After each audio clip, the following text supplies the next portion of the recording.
Welcome everybody back to the Elite Racing Network. We are here live from the Auto Club Speedway in Fontana, California for the penultimate round of the SMRI Productions Grand National season here for the Xfinity type cars on the Elite Racing League.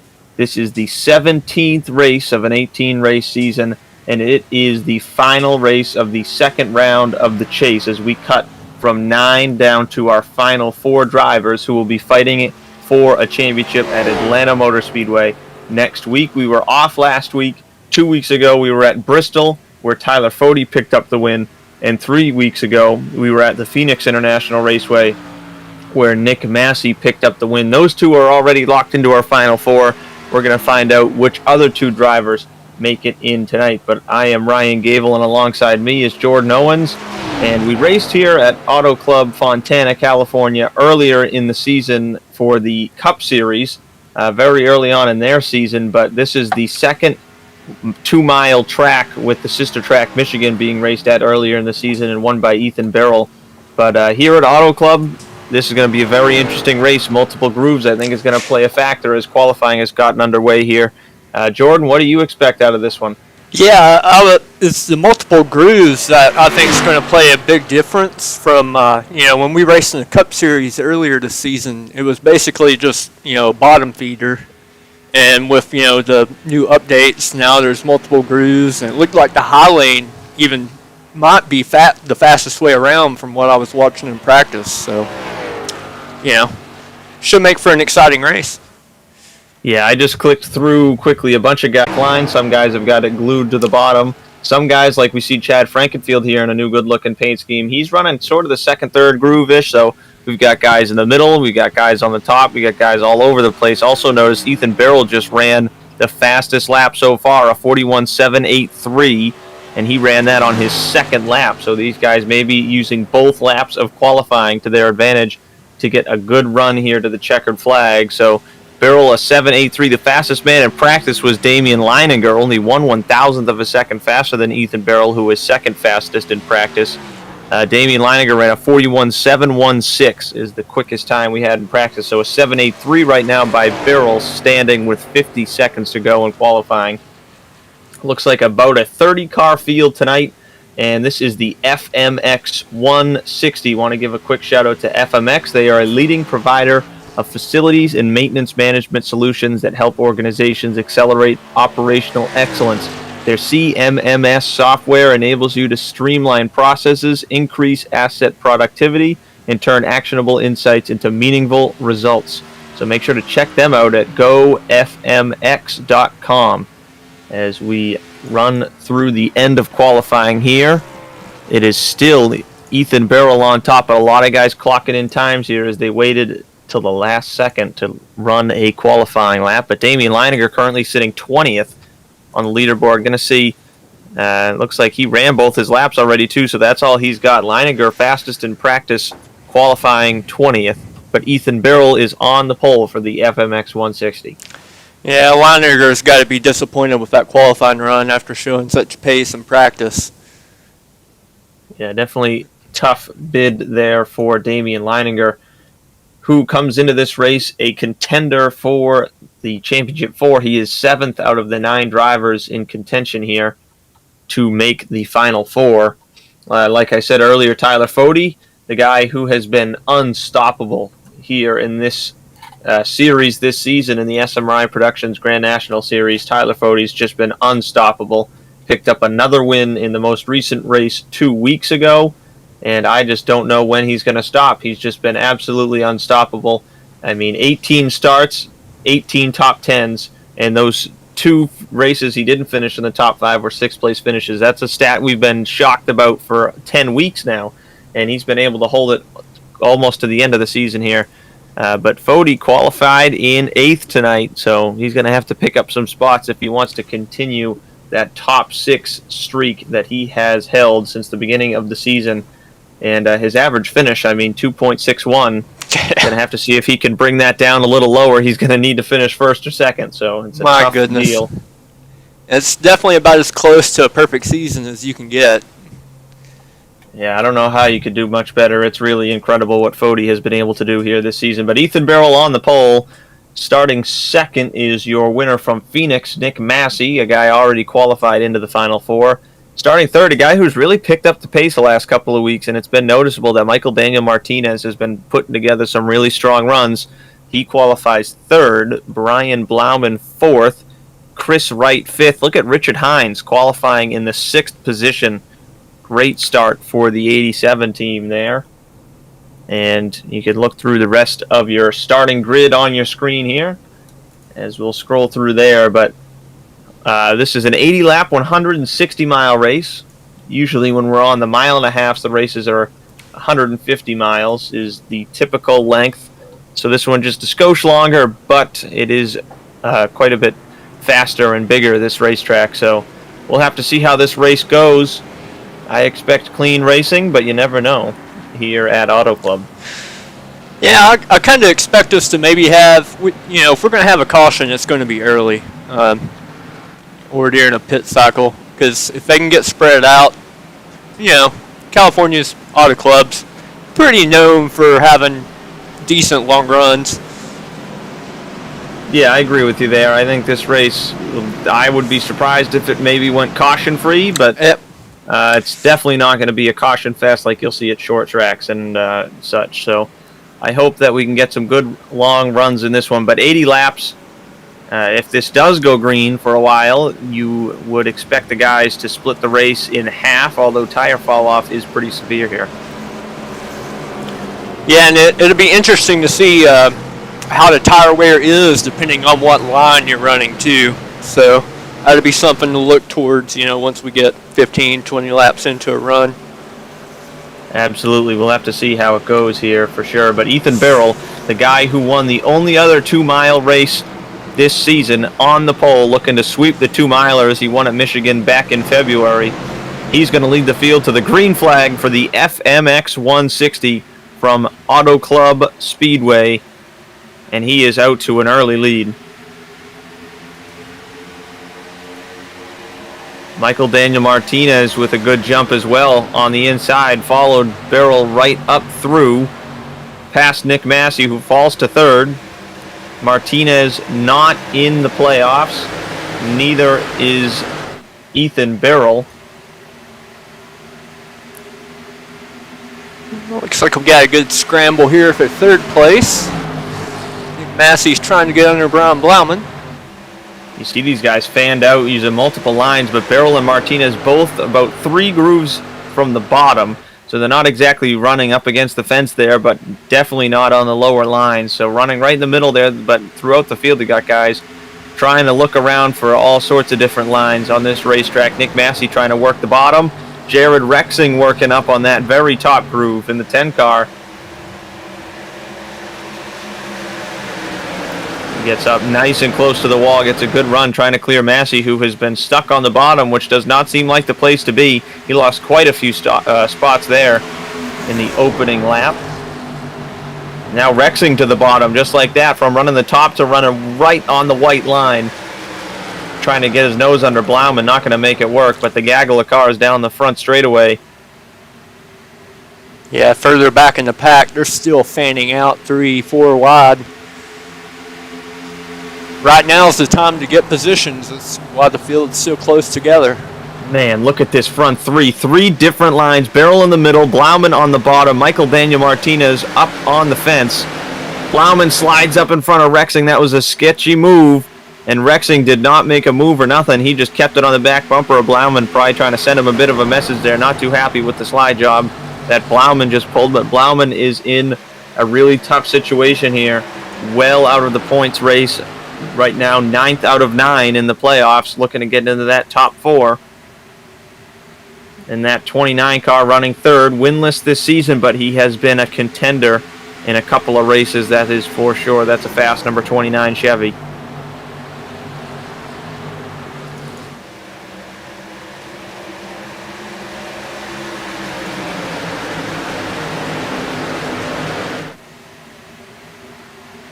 They're starting to get single file out through the top 10 or so here, at least on the straightaways. Yeah, that's for sure. On the straightaways, they get filed out, but once they get in this corner, everybody choosing different lanes. What a cool thing to see. Yeah, this is And fantastic. this is a track that produces it. Looks like Rexing might have got a piece of the wall there. Yeah, I noticed the same thing. He tagged it. It did maybe produce a little bit of damage, which at this racetrack can go a long way in hurting your race. But I don't know if that was too hard at all, but it looks like he might have caught it with the right front as well. That's just the dangers of running up in the top line, which Rexing has been doing quite a bit of. And we'll keep an eye on him here the next few laps and see if he can maintain. Normally when you hit it like that, it'll tighten the car up. Yeah, Rexing still holding strong now. That's Tyler Fode behind him, running in the 6th position, which would tie a season worst finish. That is crazy that we're talking about 6 being a bad finish for Tyler Fode. And lucky for him, this race doesn't matter whatsoever as he's already locked into the Final Four. But this top 3 has broken away, as you can see the split between those front 3, Beryl, Martinez, and Blauman. Then you have to go back to Chris Wright, who's running in the 4th position in a new paint scheme there. It's like you could call that a Jerry Nadeau or a Joe Nemechek number 25 throwback for that Chair Gaten NASCAR podcast number 69.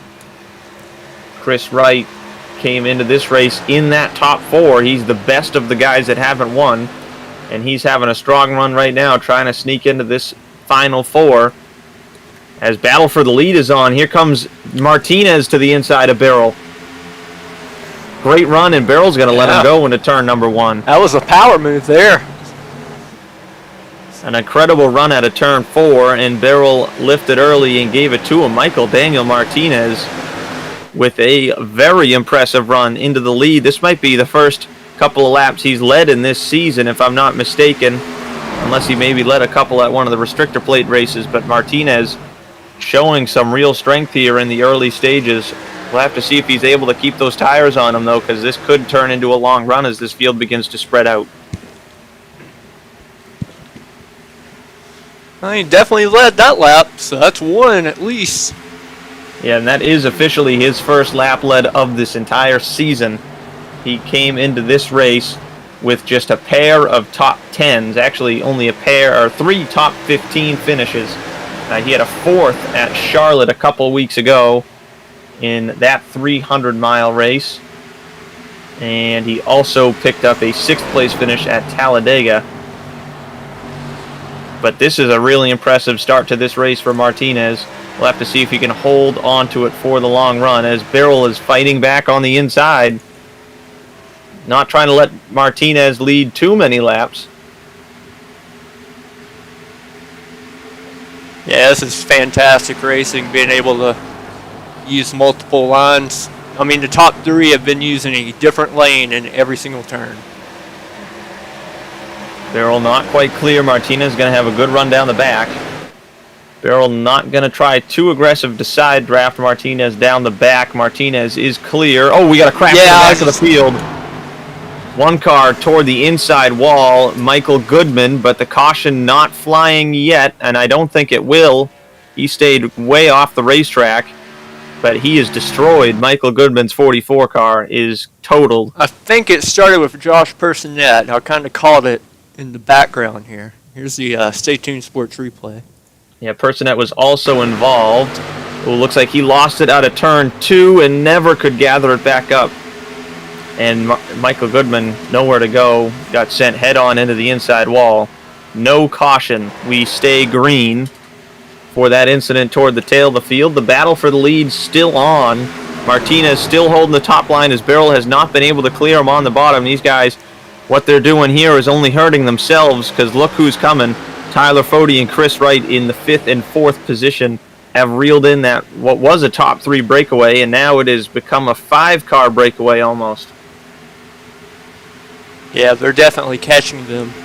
Been faster the past couple of laps here.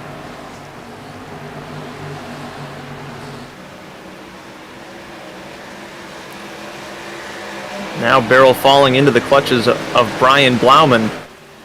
2 guys who have not won a race this season, 1-2. Blauman definitely somebody who's been closer than Martinez has throughout the season. But both obviously showing some really impressive speed in this race. Still very early on as we come to the completion of lap 11. Yeah, they're making that middle and high line work really well on both ends of the racetrack, where it seems like Ethan Beerles is struggling a little bit running the bottom. He just can't get a run off the corner. Blauman got very loose on the entry to turn 1 there, and it costed him that second spot. He's going to try and cross over actually. We'll see how that works. I've noticed that the bottom in 3 and 4 definitely seems better than the bottom in 1 and 2. Seen more guys working it hard down there on this end of the speedway, but either way, the top line seems to have, or at least that higher middle line seems to have a lot of speed as Blauman and Beryl are going at it. Got really close off the exit of 4 there. Yeah, these guys are going at it really big, in a big way. And Michael Daniel Martinez is loving it because he's starting to run away. Blauman seems like he's been driving it in really deep and focusing on that exit. And this time is going to be really tight. Beryl's clear, and he's going to slide up in front of Blauman. And Chris Wright has now moved into this battle for 3rd. And Tyler Fode sitting, waiting in the background there in the 5th position. And we know he's going to save tires. 3 wide here. Pushing. Almost made contact. He didn't make contact, but he's going to get sucked around on the exit of 4 there. Hard racing, and it's going to hurt Blauman there. A long front straightaway through this dogleg. Allows Tyler Fode to attack. Yeah, Wright and Fode both going to get around as he got really close. Him and Blauman did not make contact, but Blauman got sucked around. Now Fode getting that same feeling, gets a little loose under Chris Wright. It is one very realistic thing that, not that I have ever driven a real race car in any scheme, but from watching it on television, seeing guys get loose under other cars, aero loose, that happens a lot here on iRacing. It's something you really notice, whether you're driving or watching a race here, is Fode still loose under Chris Wright. He seems to be making the inside work, though. He's came from further back than anyone else, too, so. And Fode is clear here. He's going to slide up the racetrack. Chris Wright going to try a crossover. But Fode has driven from 8th now to 3rd. Chris Wright didn't get a fantastic run out of turn 2. He's at the quarter panel of Tyler Fode. We'll have to see if he gets a big run here in through 3 and 4. Fode going to try and work that middle while Chris Wright is right painting that bottom white line.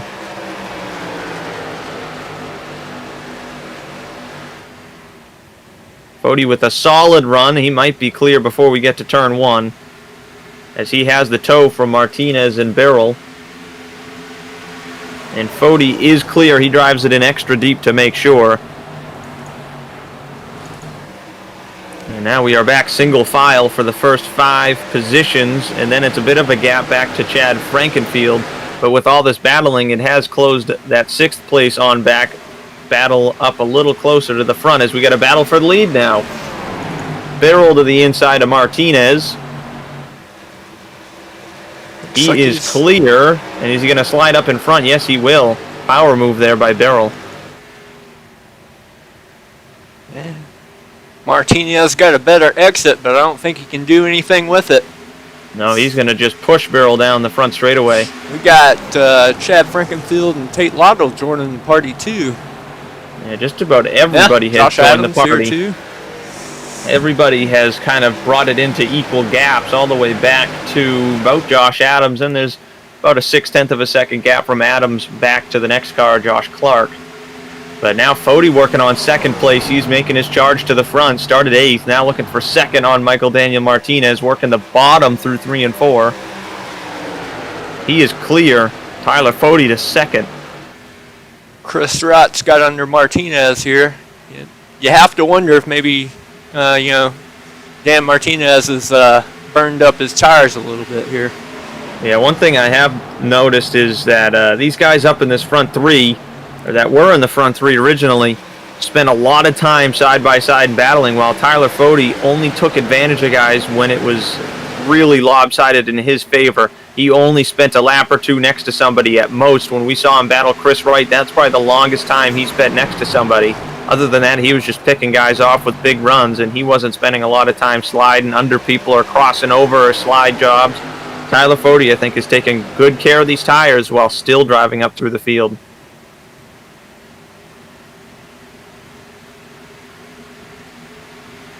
Yeah, and we officially got 8 cars up here now, so. Yeah, all the way back to Josh Adams is in this lead group. And they've came from pretty far back, too. They started mid-packs. Yeah, Tate Lytle running 7th, started 14th in this one. And also Hank Steinmiller, who came into this race, haven't mentioned him yet, came into this race the 4th driver in points. The final man locked in coming into this race in the top 4 to the final 4. And he has a gap of 9 points over Matthew Weeks. Hank started 21st. Oh, crashing front straightaway. Chad Frankenfield just got turned. This wreck also is not going to bring out the caution. He is in the infield grass. Still spinning. He has come to a stop, but we are not going to get a caution. He's off the track. Auto Club is one of those tracks that's tricky with cautions. They're only going to fly if you spin on the racetrack. And he was off the racetrack when he came to a stop there. Let's go back and see what happened. It looked like Tate was involved in that. Yes, he was. It looks like Tate had his nose under Chad Frankenfield here on the front straightaway, as we see the Stay Tuned Sports replay on your screen. The scoring pylon for now, but here we go. Yeah, Tate had his nose under there. Chad came down a little. Tate wasn't really on the bottom. Kind of a racing deal when it comes to these situations on dogleg front straightaways. Chad came down, and Tate Lytle rather was still kind of up the racetrack, and they came together. And Chad spun. Not much damage to either party, but Frankenfield has lost a lot of track position now. 27th, 22 seconds behind. So basically half a track, give or take. And Chad was already eliminated from playoff contention. And Tate Lytle is only a part-time driver this season, so both guys that are not in the playoff picture for the SMRI Productions Grand National Series. But Tyler Fode has reeled in Ethan Barrell. He is right there on the back bumper. Has yet to make a move, but he is there. He is within distance. Yeah, while Chad Frankenfield was spinning, these guys have kind of pulled away from third place on back a little bit here. Yeah, they definitely have. Chris Wright is still 3rd. Brian Blauman has moved into 4th as Michael Daniel Martinez seems to be struggling a little bit, possibly burnt up his tires. He's fallen through the field pretty quickly. He's now outside of the top 5. He's got Tate Lytle and Josh Adams both working around him 3 wide. But Martinez falling back. Also wanted to quickly go back and mention what I was talking about when Chad Frankenfield spun was Hank Steinmiller. He is the 4th and final guy in the points.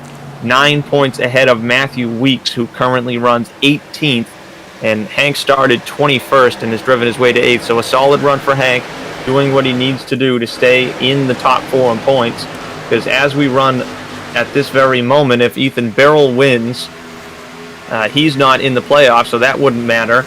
Then you got Chris Wright running 3rd, would easily stay in the top 4. And Hank running in 8th position right now would also easily stay in the top 4. So as we run right now, those guys that need points to get into this top 4 are not looking that strong, which is Matthew Weeks, David Tooker, Damian Leininger, Josh Clark, and Brian Blauman. Blauman runs 5th, but he needs a lot of help here in the points. He's almost in a must-win situation. And just looking here at Jared Rexing, where he tapped the wall a little bit. He's fallen all the way back to 15th, so I think it's fair to say that damage is affecting him a little bit. Yeah, and Rexing has been the one man that if you look on the racetrack, every single lap, he is up there, and there he goes again. He has been running the fence. I think he's just having as much fun as possible as he's been running the fence the whole way around the track, every single lap. It may not be working so well as picking up some damage being a factor, but he has fallen from 7th to 15th here in the opening 25 laps of this one, the FMX 160. So Rexing, not a great start to this one. We'll see if he can bounce back, but he's 15th now. This is some great racing from 15th on back. Everyone's still just going into a turn and picking a different line from whoever's in front of them. Yeah, right there you see Vincent Isabella as well as Matthew Weeks, a guy I was just mentioning. He's the first guy out of the top 4 coming into this race. Not having that great of a run, but still a long ways to go. He always usually finds a way to get to the front of the field at the end of these things on long runs or on strategy or something like that. Weeks now up to 17th. He clears Vincent Isabella, but he needs to beat Hank Steinmiller by 9 points, 9 positions in this race. And right now, Hank having a solid run in 7th, working his way from 21st to 7th. He's the biggest mover so far in this race. It's impressive that he is still moving up, even after having to obviously work, pretty hard to get through the field as well as he has. So he's found something that's working for him.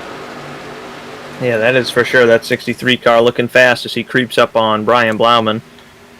But while we had a moment, just want to give a quick shout out to one of our sponsors here, which is Richmar Florist. Richmar Florist is one of the biggest names in racing when it comes to floral companies, and they have been serving the Lehigh Valley and beyond since 1955. Richmar Florist offers delivery around the corner or around the world with a simple and easy-to-use website, www.richmarflorist.com. They offer selections for any of life's special occasions. Richmar Florist is proud partners with Pocono Raceway, Dover International Speedway, and drivers across all 3 series of NASCAR. Support the family-owned company who supports your favorite sport virtually and at the track. Make sure to call online or order today. So make sure to check out Richmar Florist. They do a ton of advertising and a ton of help and a ton of all sorts of stuff within the racing world. So we love Richmar Florist for that. As Ethan Barrell getting real close to the wall out of 2 and Tyler Fode wants to make a move. He's going to do it soon. Here he goes to the inside in turn 3. He saw his opportunity. He's going to go for it. Who's got the Goodyear tires left on their race cars here? Fode going to hang on the quarter panel of Barrell out of 4. Barrell got a solid run, though. He might be able to clear. It's going to be close. Fode able to side draft Barrell back a little bit here. He definitely side drafted. You could tell. It's like he'll clear him. Side. He cleared him. He got him. Man, Tyler Fode didn't think he was going to be able to do it. Will Barrell cross over? He will. Fode tried to block just a little bit, but Barrell's going to get in there. He's going to try to fight back. We'll see what Fode's got on the outside line here. Barrell drove it in really deep, but Fode hangs on the right rear of Ethan Barrell. Down the front straightaway, they are dead even coming to the stripe here. And as all this is happening, there's some fantastic battling happening within the top 10. Josh Robin, Hank Steinmiller battling, but focusing on this lead battle now. It is Tyler Fode still working that right rear quarter panel of Ethan Barrell through 1 and 2. He's got to run down the back, but he's not going to be able to clear him just yet. No. Back to even here. See, it looks like Fode might be able to get a better exit. Oh, he's got a really big run here out of 4. If he can keep the power down, he had to lift a little bit, but he's still got a solid run here out of 4. Barrell's going to hang on the quarter panel as he keeps him pinched up against the wall. He's going to drag him back a little bit as we head for turn 1. You can also see a battle for 3rd happening in the background. Chris Wright and Tate Lytle are going at it. They were reeling in these top 2, but now they're not as they begin to battle. Barrell almost clear, but not quite as Fode gets the power down big out of turn 2. He's going to have a huge run into turn 3. You see the difference in speed down the back as Fode half a car length advantage in turn 3. Pinches Barrell down as low as he can. Oh, Fode's got a real good shot this time out of 4. He is clear down the front straightaway. Barrell going to get as much of an advantage as he can on the bottom of the tri-oval. Not quite clear. Barrell fought back down the front straightaway. Still a hard fight. Fode lifted quite a bit, and he's going to get himself a real good run out of 2. These guys have been side by side for about 2 laps now. Some fantastic racing. Feels more like 5 or 6 laps. I know. With the amount of time it takes to get around this place, it's like slow motion. These two guys have been side by side for quite a while. Fode's got a real good shot here, though. I know I've said that about 4 times now, but this time he's really clear. Yeah. Tyler Fode very much clear this time. Birrell's not going to get back to him before the entry to the corner. Tyler Fode has officially cleared for the lead now. It is time to see if he can run away as we are closing in on the halfway point of this race, and that's probably around the time we expect green flag pit stops, just after halfway. And while that battle for first was happening, Tate Lytle moved from 5th to 3rd here. Yeah, Lytle has been on the move for sure in the 56. Adams has been with him pretty much the entire way in 4th. Chris Rott's fallen back to 5th. Yeah, there was some good battling going on throughout this 5th through 10th group. Really, everybody 1st through 10th was side by side, 3 wide at one point, positions flipping and flopping. You see Nick Massey has fallen to 8th. Look at this great run here by Josh Robin in the 6th position. Trevor Elam, who started this race 28th position, he did not set a qualifying time, and I can't believe he is driven all the way into 10th from 28th. Very impressive start for that number 24.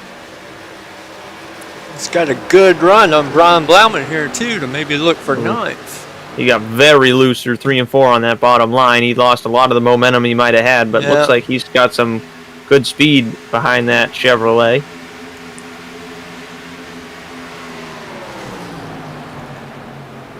And if you were wondering the difference of fresh and old tires, look at Jari Brupischer, who came in the pits 8 laps ago. Currently a lap down in 26, but is within a lap or 2 of unlapping himself. You see he's the yellow car who is going to be given the top line from Josh Adams into turn 3. Jari, regular in the IndyCar series here in the Elite Racing League on Friday nights, is also a regular here in the Grand National Series, and he is making it work in that plain yellow orange number 15. He's probably going to clear our 2 leaders through 1 and 2 as he's ripping the fence, making some impressive moves. That's really amazing how big the tire fall off is. He is lap after lap setting times 1.5 seconds faster than our leaders. Yeah, that's how him big doing that is going to have everyone up front thinking, when should they come down? Should they try and short pit or go long? As we got a battle for the lead here. Ethan Birrell fighting back on Tyler Fode. Didn't think he'd be able to. Fode might have got held up a little bit by the way they were caught by the 15 there of Jari Brupischer. But on the outside, Tyler Fode trying to stay clear as we do have pit stops starting with some front-running guys. Michael Daniel Martinez, who was falling back, burnt up his tires while he led a few laps, and Jared Rexing also are in the pits. Those are 2 guys that we noted were struggling here as the run progressed. But this battle for the lead heating up. Yeah, Tate Lytle and Josh Adams joined the fray as well. Man, just amazing how many different names have been flip-flopping through this front of the field running order throughout this entire race. Look at Lytle ripping the bottom. He's got some speed behind that Toyota as he catches up to one of his teammates there is Ethan Birrell. And don't forget, Tate Lytle's got some damage to the right front of that car. He had Chad Frankenfield go around off of his nose not too long ago. Gerald Campbell has also hit the pits from 11th. Lytle working the top now. He was on the bottom through 1 and 2 as the front 2 remain door to door. Josh Adams on the bottom in 1 and 2.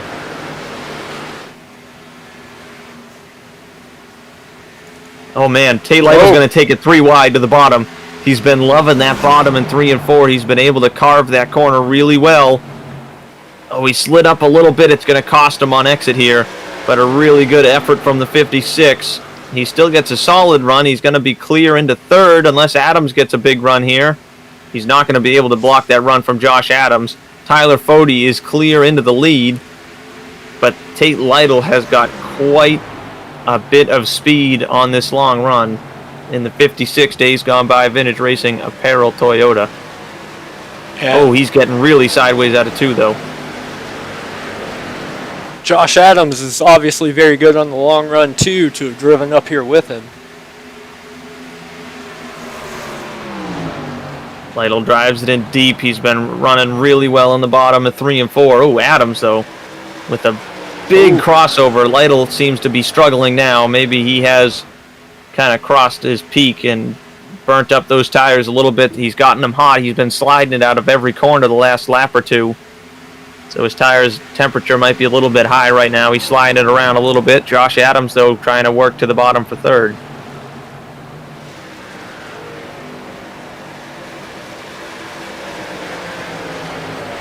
His front 4 has definitely broken away now, as Josh Robin, Chris Wright, Hank Steinmiller go at it back there for the 5th position on back. Well, I was going to say Gerald Campbell was part of that, but he's already pitted. Yeah, that's why he has just flown by all those guys, as we have now officially crossed the line here, halfway through this one. Caution-free so far, halfway complete with the FMX 160. Josh Clark and Andrew Rucker just hit the pit lane. But still, a majority of drivers have yet to pit, and I would not be shocked if we see a big wave of cars come in now. And I also expect once we cycle through pit stops, some interesting names are going to be in the lead for a little while, and those are Gerald Campbell, Jared Rexing, all the guys that have decided to come in on this short pit strategy. As you see Gerald Campbell just blowing by the leaders. Yeah, I stayed on Gerald just so we could see if he could clear everyone in one lap, and he certainly did. Battle for 2nd is heating up. That is Lytle under teammate Ethan Birrell. It's going to clear him for now. And there's Rexing, the guy who's been working the top since the start of this one. He is still up there even though he's on fresh tires, flying by the top 5 cars. He's going to have a huge run on Fody into turn 3 and clear him, but it is now Tate Lytle from 14th to 2nd. An interesting thing here, out of the top 6 drivers, only 1 started in the top 6 cars.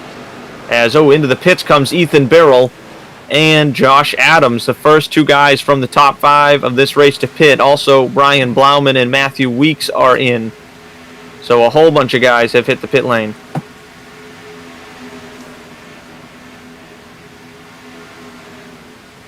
Now I expect that kind of to domino the rest of the field in, but Birrell, Adams, Blauman, Weeks, Brent Jones, all in the pits. And looking down the field, the first one right now it's pitted, it's Ethan Reasoner. Of course, it's been a while. Now coming into the pits, Tate Lytle from the 2nd position, leaving Tyler Fody stranded as the leader all alone. Josh Robin is going to pick up the 2nd position. Hank Steinmiller 3rd. They have yet to pit, and they're going to stretch this a little bit longer. As out of the pits is Josh Adams, pretty far in front of Ethan Birrell. Adams has pulled probably at least a full second on Ethan Birrell in the pit lane. Not sure if it was just a quick stop or maybe Birrell overshot his box by a little bit, but a big lead there for that 95 of Josh Adams over Ethan Birrell. Yeah, that's perfect execution of a green flag pit stop there to come out of the 2nd ahead of your competition. Tyler Fody still on the racetrack, yet to pit. Coming to 36 laps to go now, completing 44 laps. So a long run here by Fody. If he doesn't pit this time, I think he's going to have to stretch it all the way on fuel because he is kind of making his bed here. Here comes Adams to unlap himself. Tate Lytle coming out of the pits. Going to be losing a lot of time. Josh Adams ahead of Tate Lytle, not by much, considering Adams has an extra lap or 2 on these tires. Lytle's still right there, but Lytle quite a ways ahead of Ethan Birrell, and on top of being quite a ways ahead of him, he has the tire advantage as well. Fody stays out another lap. Yeah, so does Robin, Steinmiller, Chris Wright, Trevor Elam, Nick Massey, Damian Leininger, Vincent Isabella, Chad Frankenfield all have yet to pit.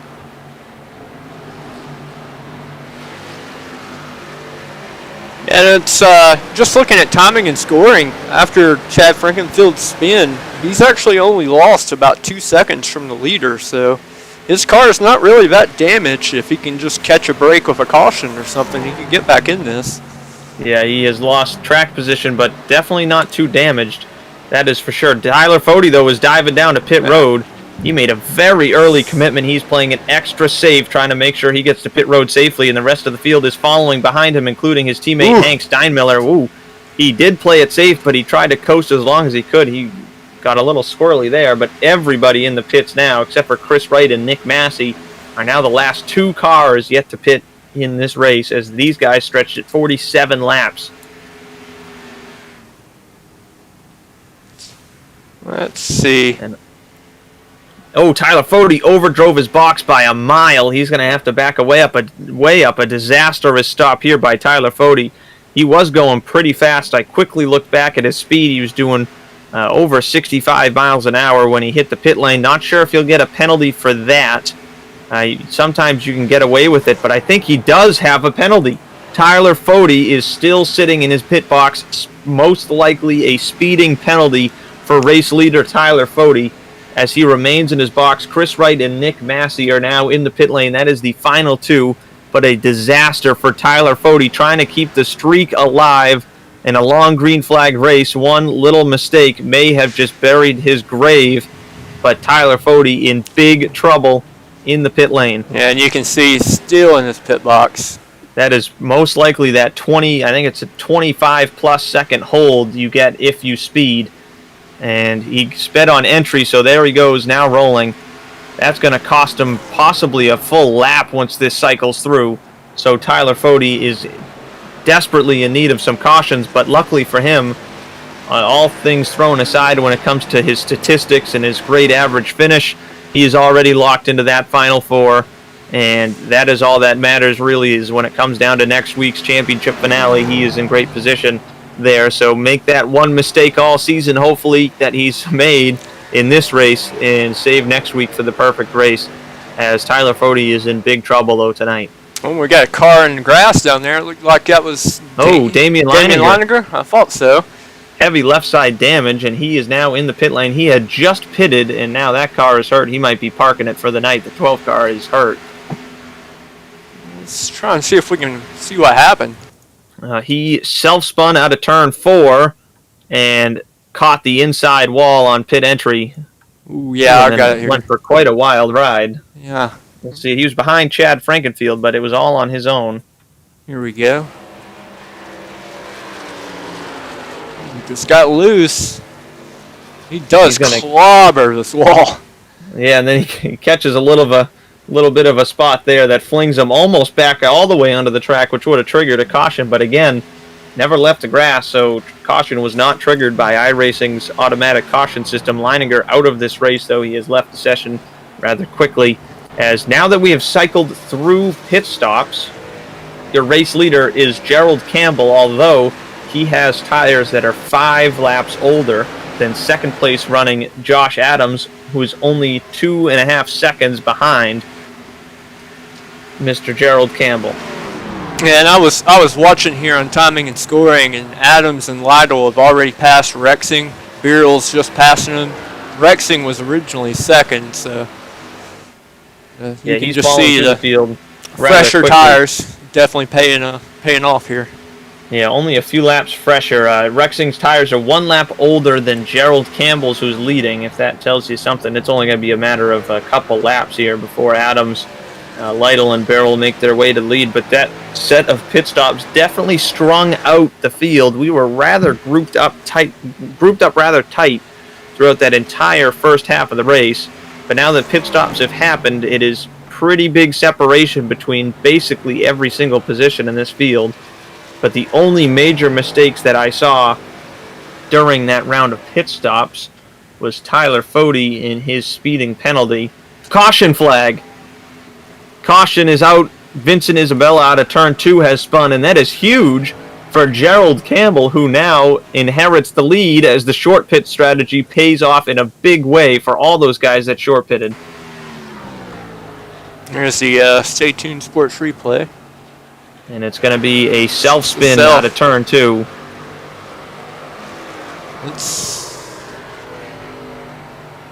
Around he goes. He actually never came to a stop, but was completely sideways on the track while a couple cars drove by, and that will trigger the caution. So caution flag has finally been thrown after a 52-lap run. Now that will be an EOL on the 42, obviously for the self-spin. And that is huge for Gerald Campbell. I'm going to assume everybody comes in, even if you've only done 6 to 10 laps on your tires. Yeah, here comes everybody. So Gerald Campbell in the top spot. That is a huge caution for Gerald Campbell. We'll have to see how these round of pit stops go, because this is big as everyone comes in together. David Westergreen gets the lucky dog. Tyler Fode is 1 lap down. We'll have to see whether he elects to take the wave around or not. I assume he will, but you never know. Yeah, I would think he would. Otherwise, his race is completely over. Yeah, most likely going to elect to take the wave around here, as every lead lap car has made a pit stop. But Gerald Campbell, a big break in his strategy as the caution comes out in the middle of that run. Tate Lytle, I believe. Out of the pit lane first is Tate Lytle for sure. Very quick stop by Tate Lytle. He comes out ahead of Gerald Campbell. And then it's Josh Adams, Ethan Burrell, and Hank Steinmiller, the top 5. Hank just continuing to slowly creep up the field here. There's Matthew Weeks has moved up to 7th now. Yeah, he has. He's making something happen here when he needs to. He needs to get Hank Steinmiller behind him. Hank is also having a really good run, though. But I just looked back quickly at the pit stops as well, and Gerald Campbell stopped short of his box and had to scooch a little bit forward, and that costed him that precious moment that costed him the lead to Tate Lytle, as now Tate, with another good pit stop, is your leader. So Tate Lytle will lead, Gerald Campbell second, and it looks like all those lap cars in front of Tate will be taking the lucky dog. It's including Personette, Harrison Talon, and Tyler Fode, and Ethan Reasoner as well. As we hit 1 to green, looks like Tate Lytle's going to be electing the top of the racetrack for the restart. And while we have another moment here under our first caution, I just wanted to give a shout out to C2 Freight and their services. C2 Freight offers complete freight management services. They are ready to meet your needs today as well as your changing needs in the future.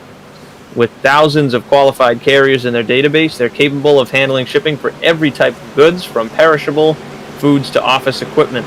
Whatever you need to ship, they have access to the necessary equipment, including flatbeds, double drops, vans, tankers, refrigerated equipment, multi-axle, heavy haulers, dump trucks, auto carriers, intermodal containers, and more.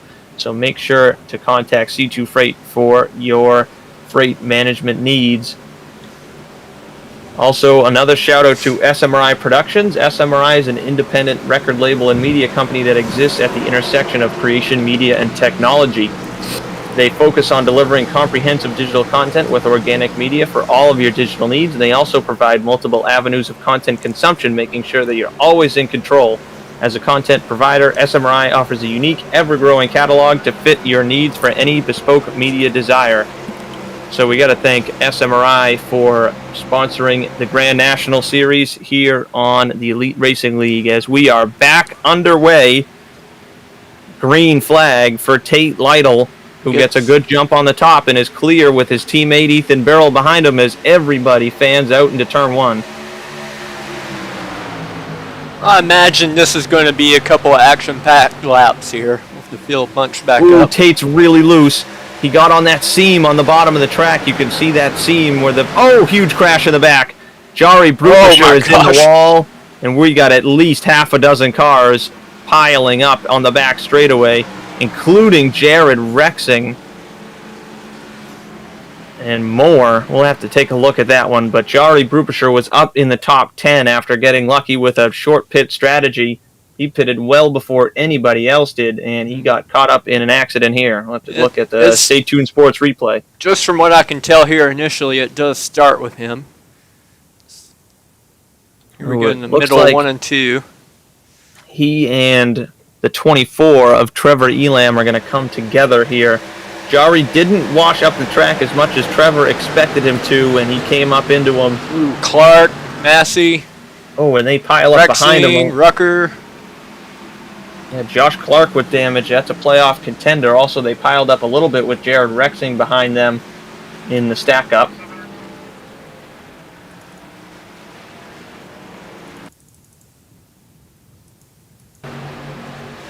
There's back behind the wreck. This is Andrew Rucker. He gets loose as well. Oh, he just wrecked on his own. That's what got Rexing. That had nothing to do with the checkup, and they just announced that Andrew Rucker, even though he has suffered severe damage to his car, will get an EOL for causing that. It was a completely a separate incident. Yeah.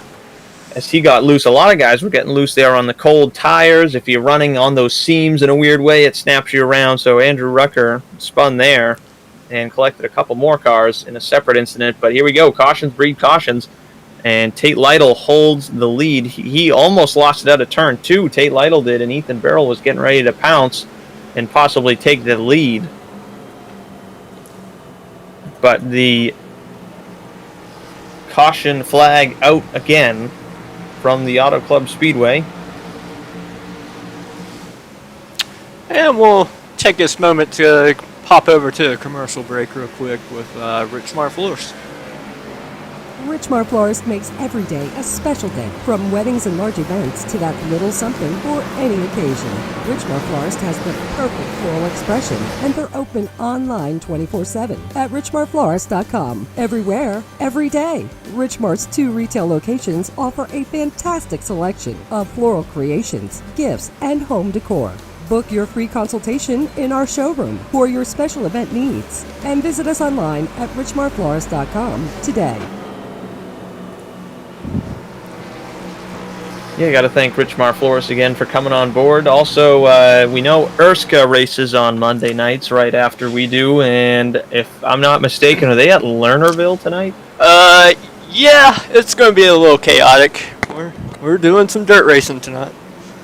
Now, I got to say, Lernerville, I've done some racing there in wingless and wing sprint cars on iRacing and a couple other things, but man, I don't think I've ever thought of putting any kind of stock car there, but that is definitely my favorite dirt track on the iRacing service. I'd have to say I have never even thought about putting a stock car on that racetrack, so I'm very curious. I might have to tune into this one for sure. Tonight's Erska race at the Lernerville dirt track. That is going to be really fun. The high banked track with no outside walls on it, trying to keep it on the track and keep it from flying off the end. I mean, that's just got to be a lot of fun for sure. Yeah, it's going to be pretty wild. I think it's 100 laps, 80 miles tonight. It's the main heat. Yeah, I think that's definitely one you want to tune in and watch if you've never watched Erska before. That is an exciting event that's got my eyes on it for sure. I got to try and watch that one. But getting ready for another restart. Hopefully this one goes better than the last one, as cautions have begun breeding cautions, but hopefully it's not twins, as we only have had one off this one restart so far. This is only the second caution, but it's Pro Edge drivers door to door.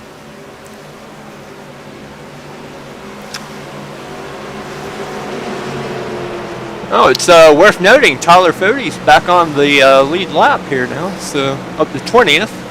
Yeah, that worked out perfect for him. In the last caution, he got back on the lead lap by taking the wave around, and under this caution, he was able to pit and get on the equal tires as the rest of the field. So we'll see what Fode can do. He'll be restarting 20th. Not sure. I'd be shocked if he can make it up into 6th place or better again, but hey, who knows. Green flag back in the air. Tate Lytle on the outside was the control car. He got a good jump. He's clear of his teammate, who's going to slide up into 2nd as everyone heads up through the gears, throwing blocks and fanning out into turn number 1. Campbell working the bottom on Beryl through 1 and 2. Making it work. Got a pretty good run there. Adams giving Beryl a really good push, and he's got the draft from his teammate on the top. That's going to hurt Campbell down this back straightaway into turn 3. Matthew Weeks also moving forward, but Hank Steinmiller hanging in there right behind him, making sure he doesn't get too far out of sight to hang into that final position. Ooh, one car I think was Dan Martinez hard into the wall out of 4. I believe that's who it was. It was Daniel Martinez hard into the wall out of 4. He got it really good. That might really hurt him. Oh, big move by Josh Adams. Cutting to the bottom of the track into turn 1. He's in 3rd looking for more, as Ethan Beryl has taken the lead from his teammate, looking to sweep the 2-milers on the season. Looks like Tate Lytle's going to look under him here going into 3. A crossover by his teammate. 2 guys that are not in the championship hunt, but their teammate Matthew Weeks, who may need a win here with Hank Steinmiller's strong run going on, not too far behind. We'll see if Weeks can get up there and challenge his teammates. But first he's got to get through Josh Adams and Chris Wright, as big block by Tate Lytle. Chris Wright had his nose in there. That got really sketchy into turn 1. Beryl going to try and run away, as the battle for second is going to get heated here. Looks like Tate got a little loose off 2 there. Ooh, Chris Wright got into the back bumper down the back straightaway. Lytle doing some blocking, some swerving. Wright's going to work the top. Lytle's going to work the bottom through 3 and 4. Lytle's been really strong on the bottom here. See if he can make it work again. Chris Wright going to keep his nose up on the right rear. Again, Chris Wright, a guy who's not in need of a win. He came into this race 3rd and in really good shape. He needs to think about the long run here, as I think David Tooker just caught the wall in turn 1. But as Chris Wright can hold on to a solid finish here, as long as he doesn't crash out of this one, he's in really good shape of making the final 4. He's been a really consistent threat all season long, has the 2nd most top 10s on the season. Only 1 win, has the 2nd most top 10s and the 2nd most top 5s to Tyler Fode on the season. Chris Wright has been a threat week in and week out, and has been extremely consistent, and is looking to keep that consistency and roll it into the final 4. Looking for 2nd right now. Yeah, he had a great run on turn 4 that time, but he's still not able to clear him. Chris Wright pinching Tate down pretty good through 1 and 2. This is where he's got the best advantage of running that top line, I believe, is on this 1 and 2 corner. Behind him, Weeks is looking on the outside of Adams. Weeks needs some spots here big. Yeah, for the first time tonight, he's actually in front of Hank Steinmiller, though. So, you know, that's progress. Chris Wright might be clear out of 4 here if he gets the power down. He did, and he is barely clear right now. And he is going to be ahead of Tate Lytle, who blocks his teammate Matthew Weeks in a big way through the tri-oval.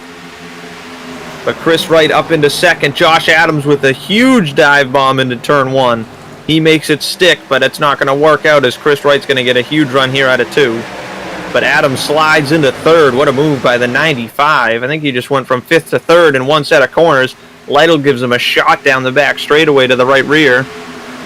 And in through 3 and 4. Adams is now clear into 3rd. And with all this going on, Ethan Beryl has run away with the lead. Coming down to the final 15 laps as Adams gets mega loose out of 4.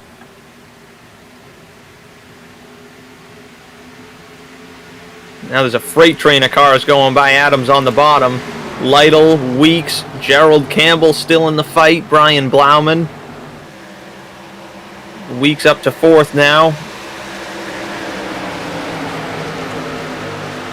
Yeah, and if you look at the back of this pack here, Chad Frankenfield and Tyler Fode have both made their way back into the battle.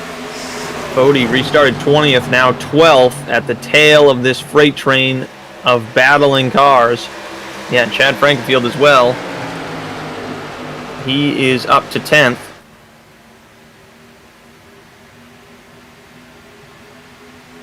Hank Steinmiller in the middle of a gaggle here. He just needs to stay within 9 positions of Matthew Weeks. Matthew Weeks runs 4th right now.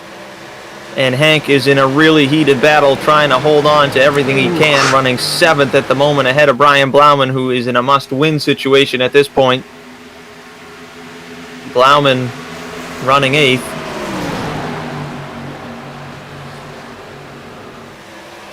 Oh, Adams caught the apron in 3 and 4. He's going to get really loose again. That opens up the door for Gerald Campbell to work to the top side.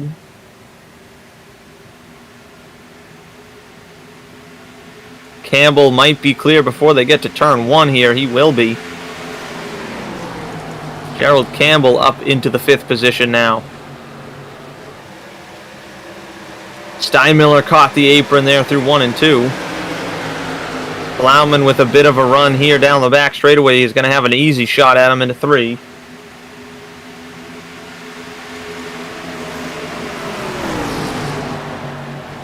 Ooh, Blauman got really loose on the entry there. You know, I've noticed here this last run, none of these guys are they're from the bottom and middle lane. No one's really ventured up to the wall. So I guess I haven't seen too much of that. I think maybe the track is just progressing as the race goes on. Oh, they're going to make contact. Hank Steinmiller is going to hold onto it, but a large loss of time in track position there.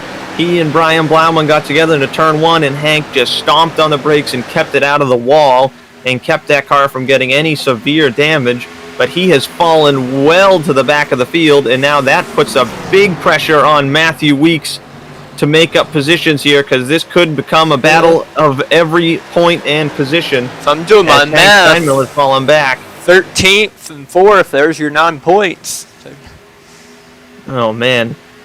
This could wind up really close. Matthew Weeks and Hank Steinmiller both, and the guy Hank Steinmiller needs to pass to make up a position here is Matthew Weeks' teammate David Tooker, one of the hardest guys out there to get around in general, never mind when he's got a teammate to fight for here as Hank Steinmiller looking to make a move, but Tooker has struggled tonight, and he does have some right side damage, so I'm not sure if he's going to be able to put up much of a fight here to Hank Steinmiller, who is going to make the move into 3. But hard battling between Blauman and Steinmiller almost put Steinmiller in the wall, but Steinmiller keeps his car clean, and that could be the only thing that saves him a fighting chance at all of making the Final 4. Still a lot of hard racing happening up in that front pack. But Steinmiller has just moved to 12th, which puts him 1 point to the good. And Tyler Fody now back up to 7th place.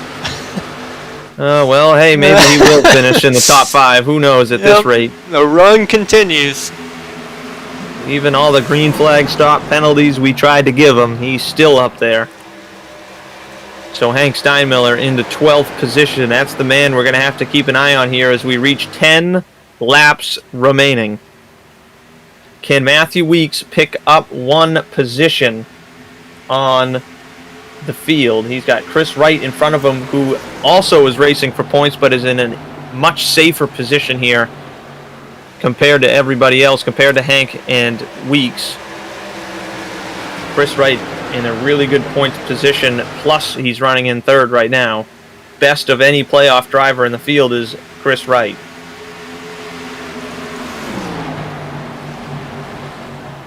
Now I have to look back, because if it did come down to a tiebreaker, it would be best finish in the round between Matthew Weeks and Hank Steinmiller, which if Matthew Weeks can pick up this position here on Chris Wright, he's just going to push him for the time being. Oh, now he makes the move into turn 1. You got a good run, all 4 there. Hank Steinmiller's best finish is 3rd at Phoenix, the first race of this round. Matthew Weeks is running 3rd as he makes the move on Chris Wright to tie the points up again. Oh, but Chris Wright gives a bumper to him as Weeks slid up in front of him out of 2. So it would be a tie in the tiebreaker. Then I honestly don't even know what comes next if there's a tie in the tiebreaker, because the 2 of them will have best finishes of 3rd at this rate, and they'll tie the way they run at this very moment. 9 positions separate Weeks and Steinmiller. This is going to be a very stressful 7 laps. I do believe, I might be wrong, but if it does come to a tie for best finish in the round. It goes to wins on the season, I want to say. And if that's the case, the only man with a win on the season between the two of them, Weeks and Steinmiller, would be Matthew Weeks, who has a win at North Wilkesboro. Hank Steinmiller has not won on the season here in the SMRI Productions Grand National Series. So if that's the next thing that they go to in the list of tie-breaking strategies, then it will go to Matthew Weeks. But still, 7 laps to go. Matthew Weeks starting to pull a gap on Chris Wright in third.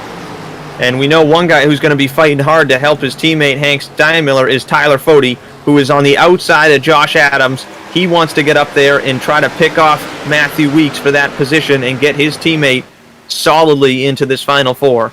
Yeah, and he's still got time to do it, too.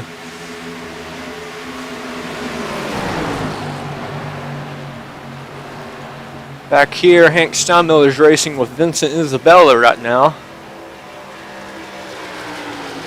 Yeah, he's got Vincent Isabella behind him. Vincent has been close, but not quite close enough to make a move.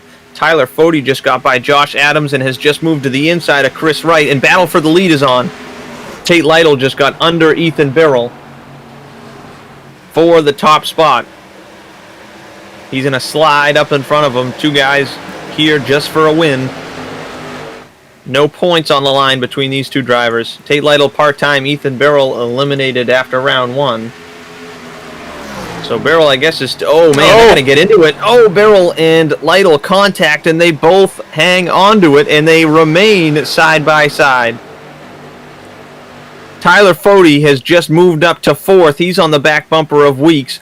Lytle is clear of Ethan Birrell into turn 1. 5 laps remain here at Auto Club.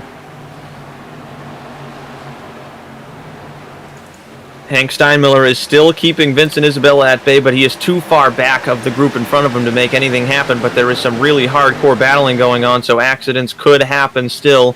And if one happens, Hank Steinmiller will easily be able to pounce on anybody who gets into an accident in this league group if that does happen. But here comes Tyler Fode. Yeah, I think This Weeks could and be the Fode pass. here. This is the real battle to watch. That is the pass. Fode is on rails right now. He is passing Matthew Weeks like he is absolutely stopped out of turn number 4. At this rate, Fode's still going to have a chance to win this race. Which is just unbelievable. The fact that he restarted 20th and he has driven to 3rd. And that pass there possibly has knocked Matthew Weeks out of contention for the Final Four. Trevor Elam just got into the wall at the tail end of this lead group that covers the first 11 or so cars before Hank Steinmiller is a couple seconds behind it. Tyler Fode just ran the fastest lap on track. He just pulled 2/10 off the leader's time that last time by while he passed Matthew Weeks. Let's see what he does this time by. And Tate Lytle ran a 43.322. Tyler Fode 43.203, another 10th and change that time by. Back here with Hank Steinmiller, Vincent Isabella is looking for any way he can past him. So this thing's far from over.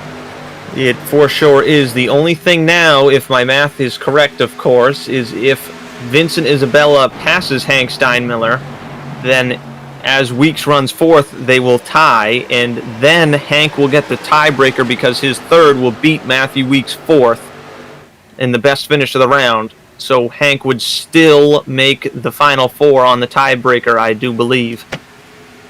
So Hank now can sort of afford to lose that spot, but at the same time, definitely don't want to give it up if things get dicey up at the front of the field, as the battles are still very intense as Tyler Fode trying to make it go on the inside now of Ethan Birrell, and we're coming to the white flag this time by. And right now it is Tate Lytle to a pretty solid lead over your 2nd and 3rd place cars, but man, Tyler Fode is flying, and don't forget, his tires are a couple laps fresher because he had to take the wave around, and then he was able to pit on the most recent caution versus the caution before that. Very small advantage, but that could be why this 40 car is so much faster. But the white flag is in the air for Tate Lytle. Battle for 2nd is on. as well as a battle throughout the rest of the field. Matthew Weeks is being passed by Chad Frankenfield. That could seal the deal right there. Frankenfield moves into fourth. Battle for second is going to go to Tyler Fody from the looks of it, but Tate Lytle has pulled out a pretty big advantage down the back straightaway. And in through turns 3 and 4, it is Tate Lytle in the number 56 is going to pick up the victory here at Auto Club Speedway. Pro Edge racing to victory lane with Tate Lytle. Tyler Fody rebounds unbelievably to second place. Ethan Burrell in third. Chad Frankenfield from the spin to fourth. Another amazing rebound there. And in the fifth is Matthew Weeks, who will wait on official word, but from our standings that we see and our math that we're doing in our heads, he may have missed out on the Final Four just by a point or two to Hank Steinmiller, which makes the Final Four going into Atlanta next week. It should be Tyler Fody, Nick Massey, Chris Wright, and Hank Steinmiller. The Final Four to battle for a championship at Atlanta Motor Speedway next week.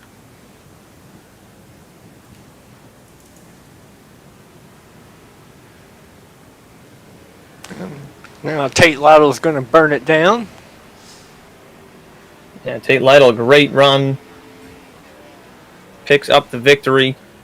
He looked really good all night long and made it work. 14th for the win. Came from 14th. Yeah, that's what I was about to say. Definitely a really strong night there for Tate. Again, he ran part-time this season. Did Tate Lytle. This was only his 5th race on the season. Had a runner-up finish at Las Vegas back in March. Other than that, this is the closest he's been to winning, and he was able to do it. Tate Lytle picks up the victory. We're going to get to hear from him as he gets clobbered by teammate Josh Clark. We're going to get to hear from your top 3 as you look at the results. And I also want to mention those who are eliminated from the chase: Matthew Weeks, David Tooker, Damian Leininger, Josh Clark, and Brian Blauman do not make it through to the round of 4. They have most likely been eliminated from contention.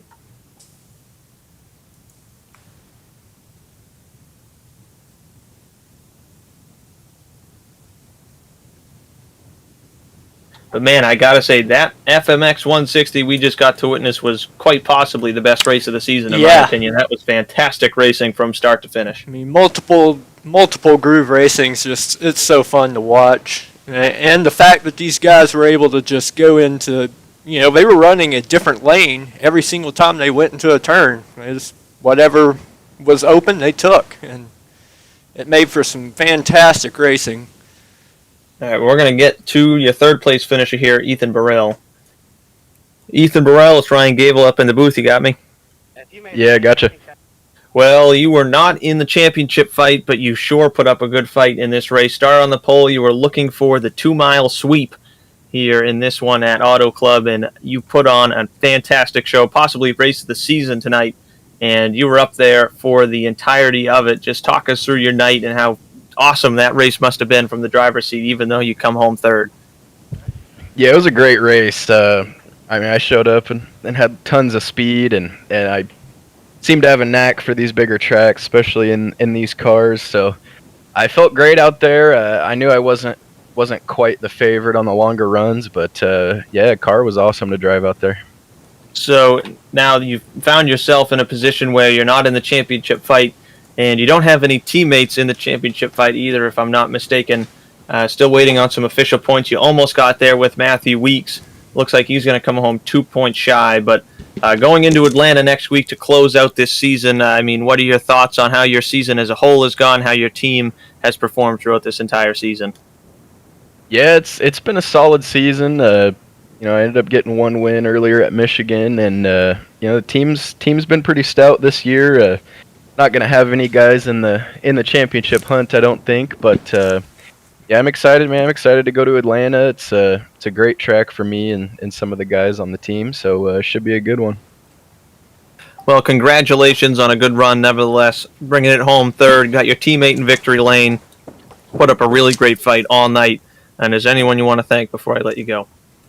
Yeah, shout out Tate. I mean, he drove his butt off and he won that fair and square. And all the guys at Pro Edge Racing for working together and having a great season and a great race. And my grandma watching the broadcast. And you guys for putting on such a great show for us. Well, congratulations again on the good run, and hopefully we'll be able to talk to you one more time before this season's over next week in Atlanta. All right, thank you. All right, that was your third place finisher, Ethan Burrell, and we're going to move up Tyler Fody here, your runner-up. Tyler Fody, Ryan Gable, you got me? Sure. Well, Mr. Fody, I don't know how on earth you did it. We were counting you out. We thought the streak of top 6 finishes was over when you got that, what I believe was a speeding penalty in the green flag pit stops, and somehow you rebounded from getting the wave around to getting back on the lead lap and battling from the back of the field to second in that long run to the finish, and only 2 cautions through this race. I don't know how you were able to do it, but just talk us through your night. Yeah, definitely. I'm just as surprised as you are. I did not expect to be sitting here. That first run, I think we qualified 7th or 8th there, and just slowly but surely we're picking our way through. Ethan had an awesome car early on there, really the whole race. But early on it was hard to get to him, and I just rode. I think we were 1-2, like bumper to bumper for a good 10 laps in a row before I picked up a run or something on him, got inside, and another 10 laps or so we were side by side. It was pretty fun battling. And then I saw Tate coming up. I knew Tate might have saved something, and we might have burned our stuff up. And we had a good little battle there for the lead. I think between 4 cars, Adams even joined in. And then we hit the halfway point, and everyone started pitting behind us, and I was just going to run the tank out, which I think got it to like lap 45. And yeah, coming into the pits, I hadn't practiced it at all during practice, which I probably should have, but I do not remember seeing the cone at all until I was past it, and I think I was going like 85. And I didn't have a chance for them to wave it so I could just do the drive-through, so I ended up having a 40-second hold on top of that, and I slid through my box by a whole box or so. So at that point, I pretty much thought we were done. I think I came out in like 26th, lap down. And then we got the yellow. I didn't pit. I got the wave around. And we restarted in 20th with however many to go. I think it was like 25 or 30 to go. And yeah, in the back of my head, I had a feeling you were going to be mentioning something to me about this whole streak thing.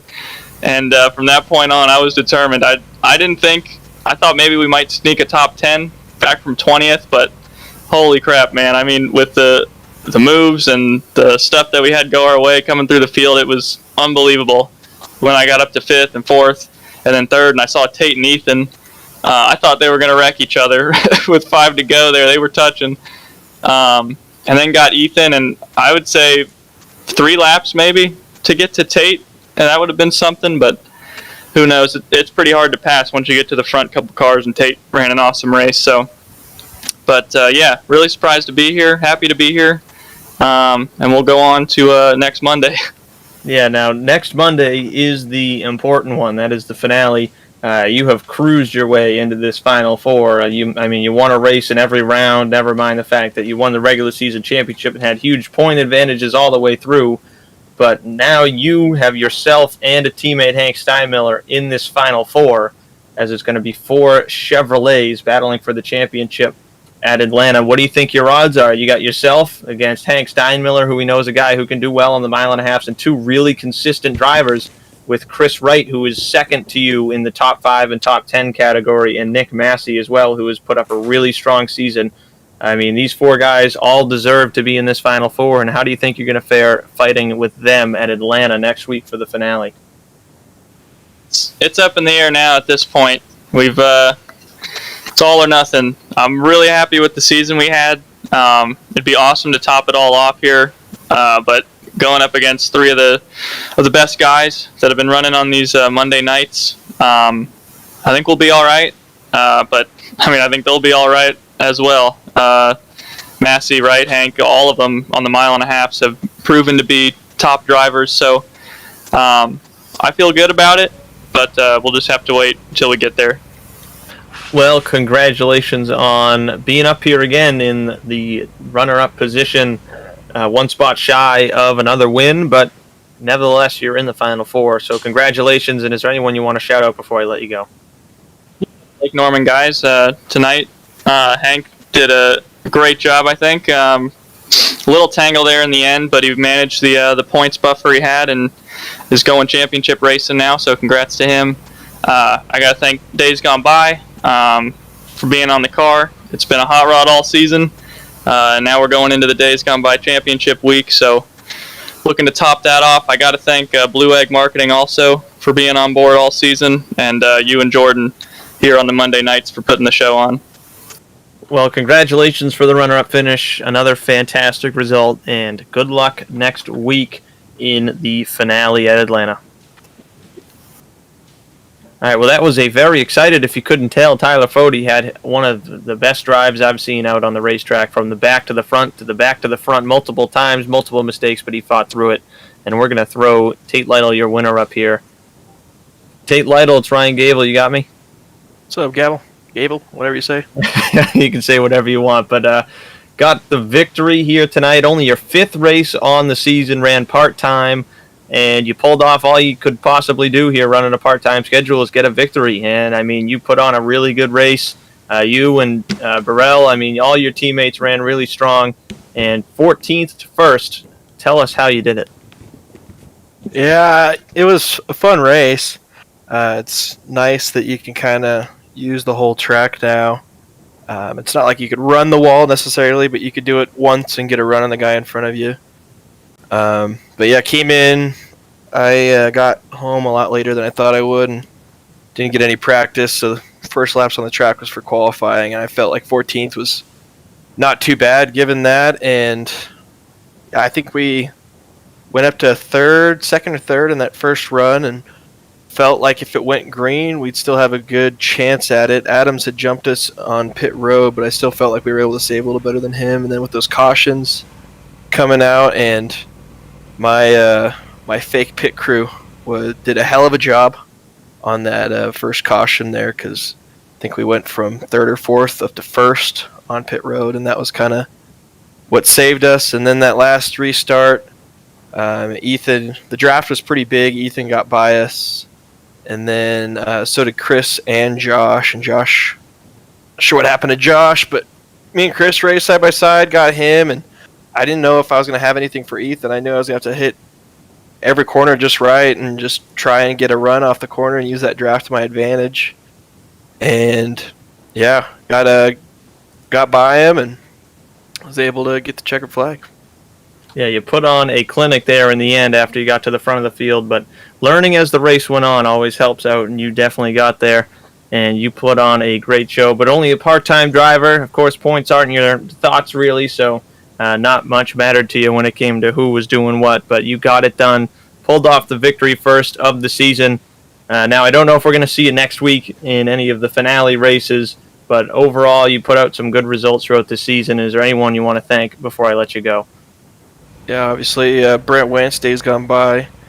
Go check that out. He's got a Etsy store, a bunch of cool stuff on there. You guys and Chad. I'm not sure. The problem with these Affinity races is they're just so early over here on the west side of the state, so it's hard to make them sometimes. But I knew Auto Club had gotten an update and was really excited to try it, and glad that I did. Yeah, for sure. Glad that you did, as you pulled off the victory. Got it done here in your part-time schedule. You pulled off the win, and congratulations for the victory. And hopefully we'll be talking again soon, but good luck if you don't race next week, or if you do race next week. Congratulations. Thanks, Ryan. Thanks Jordan, for doing the productions tonight. We'll see you shortly. All right, well, there was your race winner, Tate Lytle, and man, Jordan, again, I got to say that might have been race of the year material right there. That was a really fantastic race to be a part of and just to be able to witness. That was an awesome sim race we had tonight here at the Auto Club Speedway for the FMX 160. And do you have any final thoughts here before we sign off? Oh, just the quality of racing. I mean, especially that first run, the top 10 was separated by less than a second almost for a while. And, just the multiple groove racing, it just allows for, drivers to have so many more options available to them. It was really fun to watch. Well, again, we want to congratulate Mr. Tate Lytle, part-time driver, making it into victory lane. But we know he's a very talented part-time driver. But also congratulating Tyler Fode, Chris Wright, Nick Massey, and Hank Steinmiller for officially being the final four heading into Atlanta in the finale next week for Days Gone By finale week. So congratulations to all of those drivers, and we will catch you guys back here, same place, same time on the Elite Racing Network for the finale of the SMRI Productions Grand National Series 2021A season. I'm Ryan Gable alongside Jordan Owens,